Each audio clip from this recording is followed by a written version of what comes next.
Gas কই? দেখা যায়নি। মাটির তলে প্রচুর নেই, জীবনে শাসিত না এমন নেই। কি মনে হয় আপনাদের? গ্যাস শেষ হয়ে যেতেছে গা, কয়লা শেষ হয়ে গেছে গা, গ্যাস শেষ হয়ে যাচ্ছে।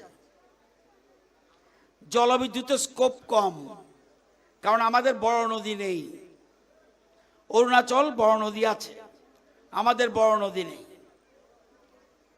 তাহলে আমাদের পথ একমাত্র গ্যাস। তাহলে গ্যাস তো শেষ হয়ে যেতেছে। পালাটানা যদ্দুর দেওয়ার কথা দিতে পারতেছে না, রুকিয়া যদ্দুর দেওয়ার কথা দিতে পারতেছে না, মনারচক যদ্দুর দেওয়ার কথা দিতে পারতেছে না, রামচন্দ্রঘাট রামচন্দ্রনগর যতটুক দেওয়ার কথা দিতে পারতেছে না। তাহলে আমি বিদ্যুৎ দিব কই থেকে? বিদ্যুৎ মন্ত্রীর বকলই বনি, গ্যাস তো নাই। দেশের প্রধানমন্ত্রী, বাতাস আমাদের এখানে সেই বাতাস না। এটা দক্ষিণের দিকে সমুদ্রের পাড়ে দেখবেন বড় বড় পাখা ঘুরে, যারা এদিকে গেছেন ওইটা থেকে বিদ্যুৎ উৎপাদন হয়। আমাদের একমাত্র পথ গ্যাস, কিন্তু গ্যাস শেষ হয়ে যেতেছে। প্রধানমন্ত্রী বলছে যে একমাত্র সবার আগে যাও এখন সোলার। সূর্যরে আপনি জীবনও শেষ করতে পারতেন না।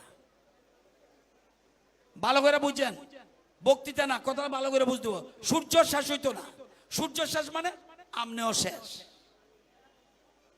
সূর্য শেষ হবে না, এটা বলে সোলার। সূর্যের থেকে প্রধানমন্ত্রী বলছে যে এখন সবচেয়ে গুরুত্বপূর্ণ বিষয়, সূর্য থেকে তোমরা বিদ্যুৎ উৎপাদন করো, নতুবা বিপদ আছে।